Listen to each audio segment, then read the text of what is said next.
ഇന്ന് പ്രധാനപ്പെട്ട ഒരു വാർത്തയുണ്ട്. കേരളത്തിലെ ആദ്യത്തെ പോക്സ്കോ കേസ് വ്യാജമാണെന്നും അതിന് ഇരയായത് കാർഗിൽ യുദ്ധത്തിൽ പങ്കെടുത്ത രാജ്യം ആദരിച്ച ഒരു പട്ടാളക്കാരനാണെന്നുമാണ്. എന്താണ് ഇതിനെപ്പറ്റി പറയാനുള്ളത്? ഇതേ വളരെ പഴയ ഒരു പ്രശ്നമാണ്. ഞാനിത് ആദ്യം മനസ്സിലാക്കുന്നത് പോക്സോ ഒക്കെ വരുന്നതിന് എത്രയോ കാലം മുമ്പ്, ഒരു 50 വർഷം മുമ്പായിരിക്കും. ഞാൻ കോളേജിൽ പഠിക്കുമ്പോൾ ആദ്യം വായിക്കുന്ന നിയമപുസ്തകം ജസ്റ്റിസ് സദാശിവൻ, അദ്ദേഹം ഓബിയസ്ലി ഇപ്പം മരിച്ചു കാണും, അദ്ദേഹത്തിൻ്റെ നിയമത്തെ പറ്റിയുള്ള ഒരു പുസ്തകമാണ് ഞാൻ ആദ്യം വായിക്കുന്നത്. NBS പ്രസിദ്ധീകരിച്ചതാണ്. അതിൽ ലളിതമായിട്ട് അദ്ദേഹം ജനങ്ങൾ മനസ്സിലാക്കിയിരിക്കേണ്ട കാര്യങ്ങളൊക്കെ പറയുന്നു. കൂട്ടത്തിൽ അദ്ദേഹം പറഞ്ഞ ഒരു കാര്യം എൻ്റെ മനസ്സിൽ അന്നേ കയറിയിരുന്നു. ഒരു സ്ത്രീ തുനിഞ്ഞിറങ്ങിയാൽ ഒരു പുരുഷനെ കുറ്റക്കാരനാക്കാൻ പറ്റും നമ്മുടെ നിയമ സംവിധാനത്തിൽ. ഇതാണ് ജസ്റ്റിസ് സദാശിവൻ എഴുതിയത്. അപ്പോൾ അതിൻ്റെ മിനിമം ചില ന്യായങ്ങളും പുള്ളി എഴുതിയിരുന്നു. പിന്നെ ഞാൻ കൂടുതൽ ഇടയ്ക്ക് പഠിക്കുകയും ഒടുവിൽ എത്രയോ വർഷങ്ങൾക്ക് ശേഷം LLBക്ക് പഠിക്കുകയൊക്കെ ചെയ്ത് കഴിഞ്ഞപ്പോൾ ഈ പരീക്ഷയുടെ ആവശ്യത്തിനായിട്ട് നമ്മൾ റെഫർ ചെയ്യില്ല, പിന്നെ ജഡ്ജ്മെൻറ്റ്സ് ഒക്കെ നോക്കും. അപ്പോൾ എവരിവെയർ ഒരു പ്രോ വിമൻ ബയാസ് ജഡ്ജ്മെൻറ്റിലുമുണ്ട്, നിയമത്തിലുമുണ്ട്. അതിന് കാരണവുമുണ്ട്. കാരണം ഭർത്താവ് ഭാര്യയെ തല്ലി എന്ന് പറഞ്ഞാൽ നമ്മളോട് വിശ്വസിക്കും, അതിന് തെളിവൊന്നും ഇതൊന്നുമില്ല.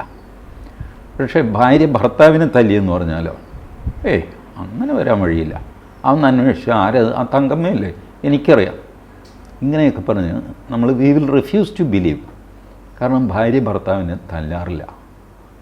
അത് സർവ്വസാധാരണമല്ല. അത്യപൂർവം ആരെങ്കിലും തല്ലി സഹിക്കാൻ മേലാതെ തിരിച്ചു തല്ലി ഇങ്ങനെയൊക്കെ സംഭവിക്കുന്നുണ്ടാവാം.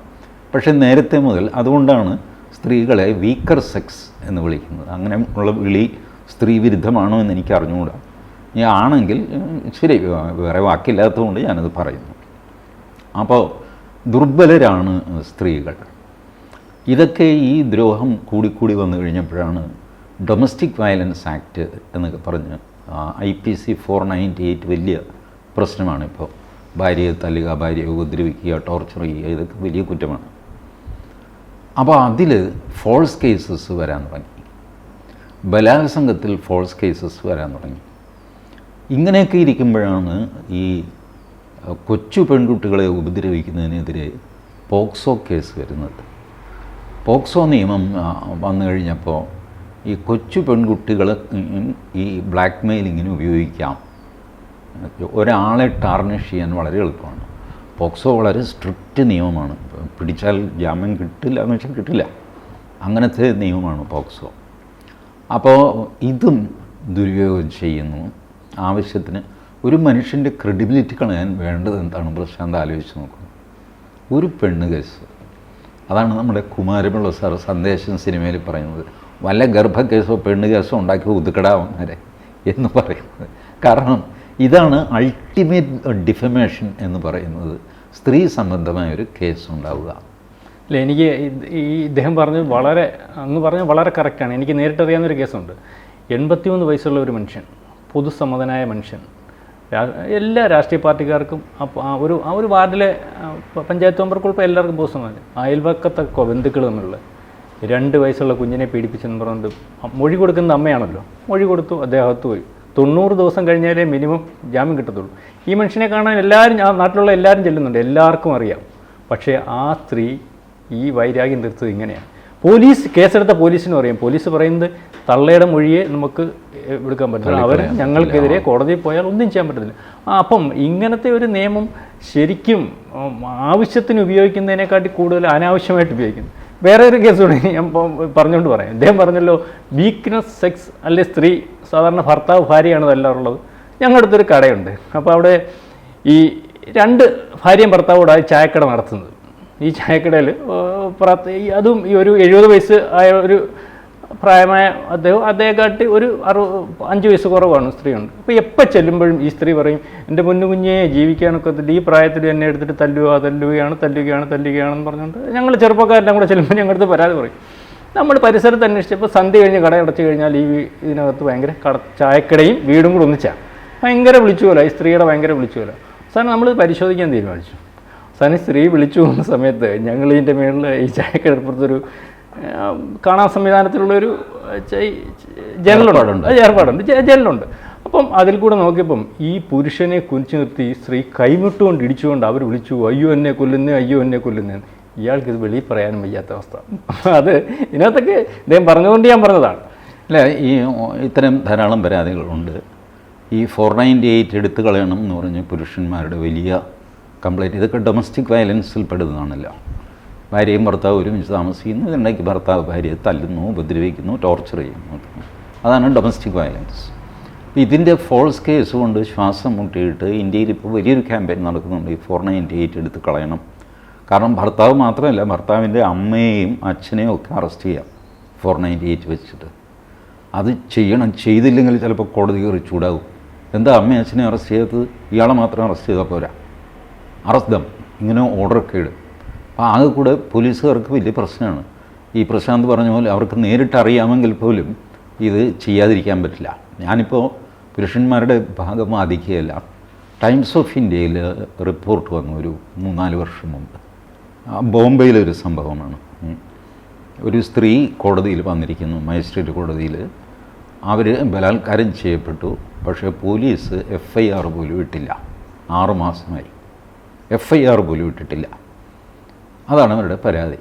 അപ്പോൾ 156(3) എന്ന് പറഞ്ഞിട്ടൊരു വകുപ്പുണ്ട് CRPCയിൽ. അത് വെച്ചിട്ട് നിങ്ങൾക്ക് മജിസ്ട്രേറ്റിനെ സമീപിക്കാൻ, പോലീസ് ആക്ഷനൊന്നും എടുത്തില്ലെങ്കിൽ അടുത്ത സ്റ്റെപ്പ് നിങ്ങൾക്ക് ചെയ്യാവുന്ന കോടതിയിൽ പോകാമെന്ന്.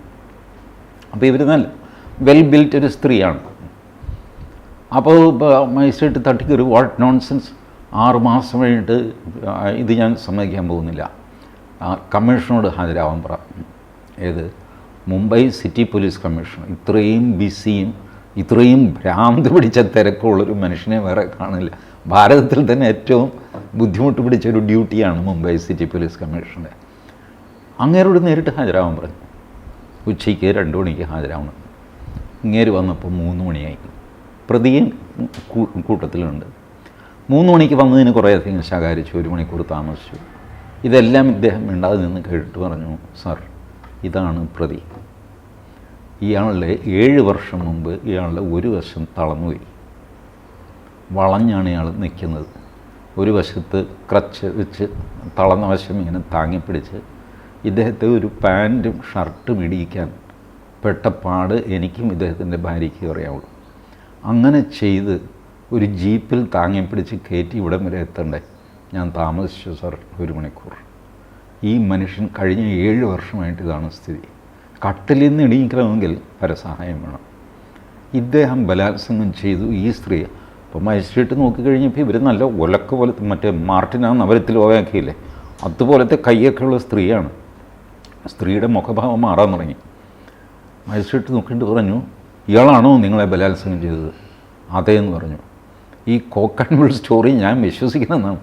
അപ്പോൾ പോലീസ് കമ്മീഷണർ ഈ മെഡിക്കൽ റിപ്പോർട്ട് കാണിച്ചു. നോക്കിക്കഴിഞ്ഞപ്പോൾ ശരിയാണ്, ഫോർ ദ പാസ്റ്റ് 7 years ഡിസേബിൾഡാണ് ഈ മനുഷ്യൻ. ഇയാളെ ബ്ലാക്ക് മെയിൽ ചെയ്ത് കാശ് വാങ്ങുക. FIR ഇട്ട് കഴിഞ്ഞാൽ ഇയാളെ പേടിക്കും, എത്ര കാശ് തന്നാൽ ഇത് പരാതി പിൻവലിക്കാമെന്ന് ചോദിക്കും. അങ്ങനെ കാശ് ചെയ്തതാണ്, സമ്പന്നനാണ്. അപ്പോൾ ഇതിനു വേണ്ടി ചെയ്തതാണ്. മജിസ്ട്രേറ്റ് പറഞ്ഞു, ഇവർക്കെതിരെ കേസെടുക്കണം, നിങ്ങൾ പുറത്ത് വരാന്തയിൽ നിൽക്കേ, 4 മണിക്ക് ഞാൻ ഈ കേസ് വീണ്ടും വിളിക്കുന്നു. എന്നിട്ട് ഇയാളെ തിരിച്ച് വീട്ടിൽ കൊണ്ടുപോയി.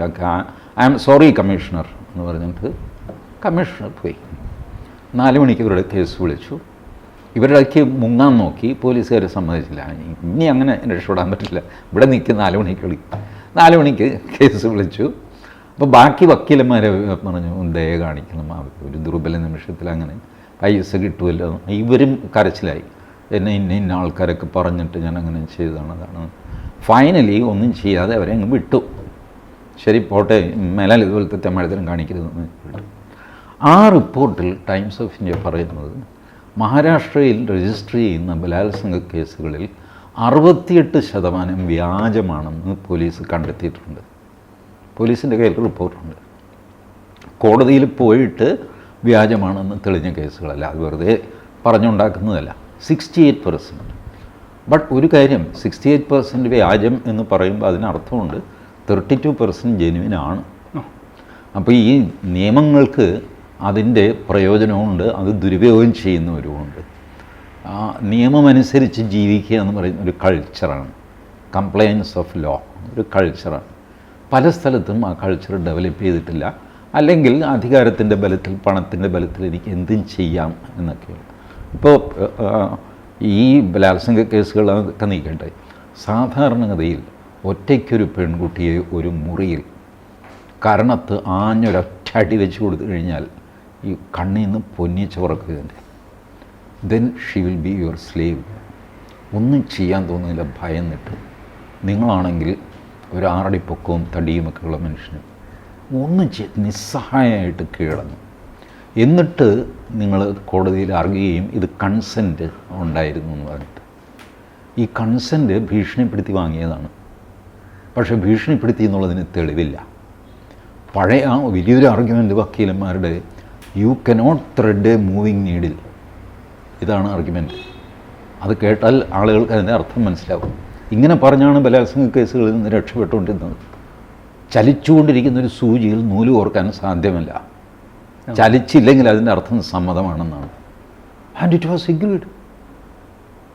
എന്തൊരു അപരാധമാണെന്ന് നോക്കും. അപ്പോൾ ഇത് മറച്ചു വെച്ചുകൊണ്ട് നമുക്കിതിനെയൊക്കെ ഒറ്റയടിക്ക് ഇതെല്ലാം ഒപ്രസീവ് ലോയാണ് എന്ന് പറയാൻ പറ്റില്ല. ഈ പറഞ്ഞ ദുരുപയോഗത്തിന് കൃത്യമായ തടയിടാനുള്ള അത് കോടതികൾക്കും ചെയ്യാൻ പറ്റും. കോടതികൾ ഈ നിയമത്തെ വ്യാഖ്യാനിക്കുമ്പോൾ അവരതിൽ വേണ്ട പ്രിക്കോഷൻസ് കൊടുക്കും, സുപ്രീം കോടതി ഗൈഡ് ലൈൻസ് കൊടുക്കും, ഇങ്ങനെയൊക്കെ കൊടുക്കുന്നുണ്ട്. അങ്ങനത്തെ ഒരു ബാലൻസിലേക്ക് ഇത് വരട്ടെ എന്ന് നമുക്ക് വിചാരിക്കാം. അപ്പോൾ ഈ അദ്ദേഹം പറഞ്ഞതുപോലെ 100-ൽ 68 വ്യാജവും 32 ന്യായമുള്ളതാണ്. അത് മഹാരാഷ്ട്രയിൽ മാത്രം കേട്ടോ, അത് ഓൾ ഇന്ത്യ തലത്തിൽ എത്രയാണെന്ന് എനിക്കറിയാം. ഏകദേശം അങ്ങനെ തന്നെ വിചാരിക്കാം. അപ്പോൾ ഈ 68 വ്യാജമെന്ന് പറയുമ്പോൾ ഈ 68% ആൾക്കാർ ഇതിൻ്റെ ഈ ഒരു കേസ് രജിസ്റ്റർ ചെയ്ത് കഴിഞ്ഞാൽ അനുഭവിക്കുന്ന ഒരു പീഡനമുണ്ട്. കാരണം പ്രൈമറി സ്റ്റേജിൽ ഇല്ല, അതിൽ ഒരു കാര്യമുണ്ട്. ഈ 68 വ്യാജം എന്ന് പറയുമ്പോൾ വിചാരണയ്ക്ക് ഇടയിൽ വീണുപോകുന്ന കേസുകളാണ്. ഒരു പക്ഷേ പ്രതിഭാഗത്തിന് സ്വന്തം കേസ് വാദിക്കുന്നതിൽ എന്തെങ്കിലും പരിമിതി ഉണ്ടായിട്ട് ഒരു കാര്യം പ്രശ്നം എന്താ ആലോചിച്ച് നോക്ക്. ഒരു പെൺകുട്ടി ബലാത്സംഗത്തിന് വിധേയയായി എന്ന് പച്ചയ്ക്ക് പറയണമെങ്കിൽ എന്തൊരു ആത്മസംഘർഷം അനുഭവിക്കണം നമ്മുടെ സൊസൈറ്റിയിൽ. അവർക്ക് ഈ കേസ് വാദിക്കാനോ ഇതിനോ സംഭവങ്ങൾ ഓർത്തെടുത്ത് പറയുക, അത് ഇൻ ക്യാമറ പ്രൊസീഡിംഗ് ആണ്, ആരും കേൾക്കില്ല. പക്ഷേ ആരും കേൾക്കാത്തപ്പോൾ പോലും താൻ കടന്നുപോയ ആ നിമിഷങ്ങളുണ്ടല്ലോ, ഓർക്കാൻ ഒരു പെൺകുട്ടി ആഗ്രഹിക്കില്ല. അത് പറയുമ്പോൾ എന്തെങ്കിലും തെറ്റിപ്പോകും, ഡേറ്റ് തെറ്റി, സ്ഥലം തെറ്റി എന്നൊക്കെ പറഞ്ഞിട്ട് തള്ളിപ്പോകും.